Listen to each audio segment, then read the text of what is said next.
Item ಯಾವುದೇ ಇರಲಿ try ಮಾಡಿ ಆಚಿ ಚಿಕನ್ ಮಸಾಲಾ. ಪ್ರಧಾನಿ ನರೇಂದ್ರ ಮೋದಿಯವರ ಯುರೋಪ್ ಪ್ರವಾಸ ಆರಂಭ ಆಗಿದ್ದು ಫ್ರಾನ್ಸ್ನಲ್ಲಿ ಅವರಿಗೆ ಅದ್ದೂರಿ ಸ್ವಾಗತವೇ ದೊರೆತಿದೆ. ಇತ್ತ ಅಸ್ಸಾಂನ ವಾಯುನೆಲೆಯಲ್ಲಿ ವಾಯುಪಡೆಯ ವಿಮಾನ ಪತನಗೊಂಡು 5 ಯೋಧರು ಹುತಾತ್ಮರಾಗಿದ್ದಾರೆ. ಈ ಸುದ್ದಿಗಳನ್ನು ನೋಡೋಣ ದೇಶ ವಿದೇಶ ನ್ಯೂಸ್ ಟಾಪ್ನಲ್ಲಿ.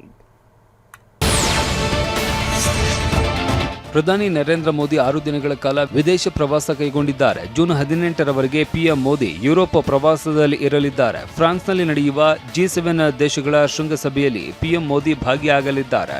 ಫ್ರಾನ್ಸ್ನ ನೈಸ್ ತಲುಪಿದ ಪ್ರಧಾನಿ ನರೇಂದ್ರ ಮೋದಿ ಸೇನಾ ಪಡೆಯ ಗೌರವ ವಂದನೆಯನ್ನ ಸ್ವೀಕರಿಸಿದರು.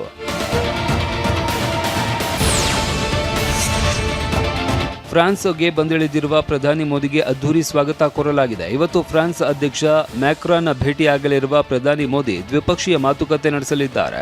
ಉಭಯ ದೇಶಗಳ ಬಾಂಧವ್ಯ ವೃದ್ಧಿ, ವ್ಯಾಪಾರ, ತಂತ್ರಜ್ಞಾನ, ಸ್ಟಾರ್ಟ್ಅಪ್, ಬಂಡವಾಳ ಹೂಡಿಕೆ ಸೇರಿದಂತೆ ಕೆಲ ವಿಚಾರ ಚರ್ಚಿಸಲಿದ್ದಾರೆ. ಬಳಿಕ ಭಾರತ್ ಇನ್ನೋವೇಟ್ಸ್ ಕಾರ್ಯಕ್ರಮ ಉದ್ಘಾಟಿಸಲಿದ್ದಾರೆ. ಪ್ರಧಾನಿ ನರೇಂದ್ರ ಮೋದಿ ಮತ್ತು ಫ್ರಾನ್ಸ್ ಅಧ್ಯಕ್ಷ ಮ್ಯಾಕ್ರಾನ್ ಜಂಟಿಯಾಗಿ ಕಾರ್ಯಕ್ರಮ ಉದ್ಘಾಟಿಸಲಿದ್ದಾರೆ.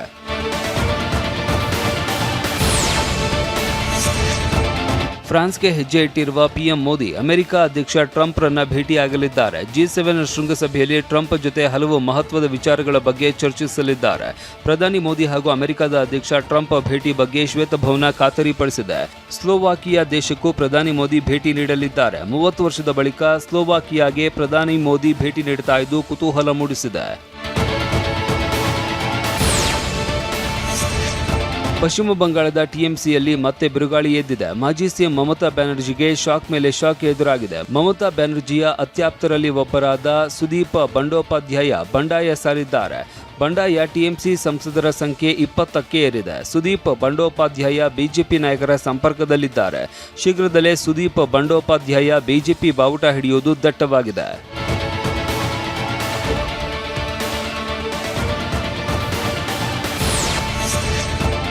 ಇಂಡಿಗೋ ವಿಮಾನದ ಸ್ಪೀಕರ್ ಬಾಕ್ಸ್ನ ಒಳಗಡೆ ಬಚ್ಚಿಟ್ಟಿದ್ದ 4.26 ಕೋಟಿಗೂ ಹೆಚ್ಚು ಮೌಲ್ಯದ ಚಿನ್ನವನ್ನು ವಶಕ್ಕೆ ಪಡೆಯಲಾಗಿದೆ. ಅಹಮದಾಬಾದ್ನ ಸರ್ದಾರ್ ವಲ್ಲಭಭಾಯಿ ಪಟೇಲ್ ವಿಮಾನ ನಿಲ್ದಾಣದಲ್ಲಿ ಕಸ್ಟಮ್ಸ್ ಟೀಮ್ ಭರ್ಜರಿ ಬೇಟೆಯಾಡಿದೆ. ಇಂಡಿಗೋ ಫ್ಲೈಟ್ 6E1478 ತಪಾಸಣೆ ವೇಳೆ ಕಳ್ಳಾಟ ಬೆಳಕಿಗೆ ಬಂದಿದೆ. ವಿಮಾನದ ಇಂಜಿನಿಯರ್ಗಳ ಸಹಾಯದೊಂದಿಗೆ ಶೌಚಾಲಯದಲ್ಲಿ ಇದ್ದ ಸ್ಪೀಕರ್ ಬಾಕ್ಸ್ನ ಒಳಗೆ ಚಿನ್ನ ಬಚ್ಚಿಟ್ಟಿದ್ರು. ಕಪ್ಪು ಟೇಪ್ ಬಳಸಿ ಚಿನ್ನ ಸುತ್ತಿಡಲಾಗಿದ್ದ 2 ಪೌಚ್ಗಳನ್ನು ಸೀಸ್ ಮಾಡಲಾಗಿದೆ.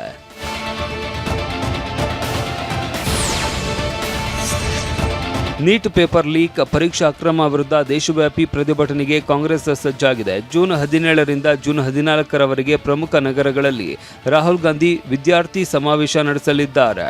ಯುವಕರು ಮತ್ತು ವಿದ್ಯಾರ್ಥಿಗಳ ಪರ ದೆಹಲಿ, ಪಾಟ್ನಾ, ಕೋಟಾ ಮತ್ತು ಅಲಹಾಬಾದ್ನಲ್ಲಿ ರಾಹುಲ್ ಗಾಂಧಿ ಸಮಾವೇಶ ನಡೆಸಲಿದ್ದಾರೆ. ಪೇಪರ್ ಲೀಕ್ ಹೆಚ್ಚಾಗ್ತಾ ಇರುವ ಪರೀಕ್ಷಾ ಶುಲ್ಕದ ವಿರುದ್ಧ ಜನಾಂದೋಲನ ಮಾಡಲಿದ್ದಾರೆ. ಎನ್ಎಸ್ಯುಐ ಮತ್ತು ಯೂತ್ ಕಾಂಗ್ರೆಸ್ ಮೂಲಕ ವಿದ್ಯಾರ್ಥಿ ಸಂಪರ್ಕ ಅಭಿಯಾನ ನಡೆಯಲಿದೆ. ಪೇಪರ್ ಲೀಕ್ ದಂಧೆಕೋರರ ವಿರುದ್ಧ ಕಠಿಣ ಕ್ರಮಕ್ಕೆ ರಾಹುಲ್ ಆಗ್ರಹಿಸಿದ್ದಾರೆ.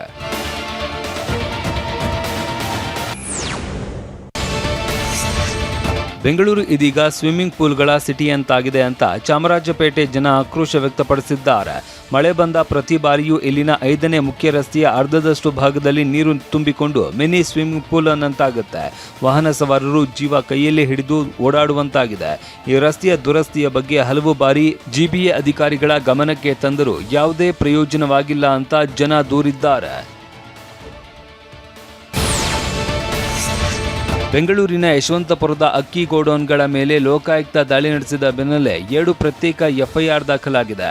ಆರ್ಎಂಸಿ ಯಾರ್ಡ್ ಪೊಲೀಸ್ ಠಾಣೆಯಲ್ಲಿ ಪಶ್ಚಿಮ ವಲಯದ ಆಹಾರ ನಿರೀಕ್ಷಕರ ದೂರಿನ ಮೇರೆಗೆ ಎಫ್ಐಆರ್ ದಾಖಲಾಗಿದೆ. ಲೋಕಾಯುಕ್ತ ದಾಳಿ ವೇಳೆ ಅಕ್ರಮವಾಗಿ ಸಾಗಾಟ ಮಾಡ್ತಾ ಇರುವುದು ಬೆಳಕಿಗೆ ಬಂದಿದೆ. ಗೋಡೌನ್ ಮ್ಯಾನೇಜರ್ಗಳಾದ ನರಸಿಂಹೇಗೌಡ, ನಾರಾಯಣ, ಲೈಸೆನ್ಸ್ದಾರ ಮೊಹಮ್ಮದ್ ಪಾಷಾ, ವಾಹನ ಮಾಲೀಕ ಭರತ್ ಹಾಗೂ ಕಂಪ್ಯೂಟರ್ ಆಪರೇಟರ್ ಶಂಕರ್ ಪಿ ಮೇಲೆ ಪ್ರಕರಣ ದಾಖಲಿಸಲಾಗಿದೆ. ಕೆಎಸ್ಸಿಎ ಆಯೋಜಿಸ್ತಾ ಇರುವ ಮಹಾರಾಜ ಟ್ರೋಫಿ ಕ್ರಿಕೆಟ್ ಟೂರ್ನಿಮೆಂಟ್ ಇದೇ ಜೂನ್ 27ರಿಂದ ಹುಬ್ಬಳ್ಳಿಯಲ್ಲಿ ಆರಂಭವಾಗ್ತಾ ಇದೆ. ಈ ಮಧ್ಯೆ ಕಲ್ಯಾಣಿ ಬೆಂಗಳೂರು ಬ್ಲಾಸ್ಟರ್ಸ್ ತನ್ನ ಹೊಸ ಜರ್ಸಿಯನ್ನು ಅನಾವರಣಗೊಳಿಸಿದೆ. ಮಾಜಿ ಕ್ರಿಕೆಟಿಗ ಅನಿಲ್ ಕುಂಬ್ಳೆ ಅವರು ಜರ್ಸಿಯನ್ನು ಬಿಡುಗಡೆಗೊಳಿಸಿದರು. ಇದೇ ವೇಳೆ ಟೂರ್ನಿಯ ಅಧಿಕೃತ ಗೀತೆಯನ್ನು ಬಿಡುಗಡೆ ಮಾಡಲಾಯಿತು. ಕಾರ್ಯಕ್ರಮದಲ್ಲಿ ಕೆಎಸ್ಸಿಎ ಅಧ್ಯಕ್ಷ ವೆಂಕಟೇಶ್ ಪ್ರಸಾದ್ ಸೇರಿದಂತೆ ಹಲವು ಪದಾಧಿಕಾರಿಗಳು ಉಪಸ್ಥಿತರಿದ್ದರು. ಹುಬ್ಬಳ್ಳಿಯ ಗೋಕುಲ ರಸ್ತೆಯ ವಿಮಾನ ನಿಲ್ದಾಣದ ಎದುರು ನಿರ್ಮಿಸಲಾಗಿರುವ ನೂತನ ಆರ್ಕಿಡ್ ಇಂಟರ್ನ್ಯಾಷನಲ್ ಶಾಲೆ ಉದ್ಘಾಟಿಸಲಾಯಿತು. ವಿಧಾನ ಪರಿಷತ್ ಸಭಾಪತಿ ಬಸವರಾಜ ಹೊರಟ್ಟಿ ಉದ್ಘಾಟಿಸಿದರು. ಶಾಲೆಯ ತರಗತಿ ಕೊಠಡಿಗಳನ್ನು ವೀಕ್ಷಿಸಿದ ಅವರು ವಿದ್ಯಾರ್ಥಿಗಳೊಂದಿಗೆ ಬೆರೆತು ಸಂತಸ ಹಂಚಿಕೊಂಡರು. ಗುಣಮಟ್ಟದ ಶಿಕ್ಷಣಕ್ಕೆ ಹೆಚ್ಚಿನ ಒತ್ತು ನೀಡುವಂತೆ ಸಲಹೆ ನೀಡಿ ನೂತನ ಶಾಲೆಗೆ ಶುಭ ಹಾರೈಸಿದ್ದಾರೆ.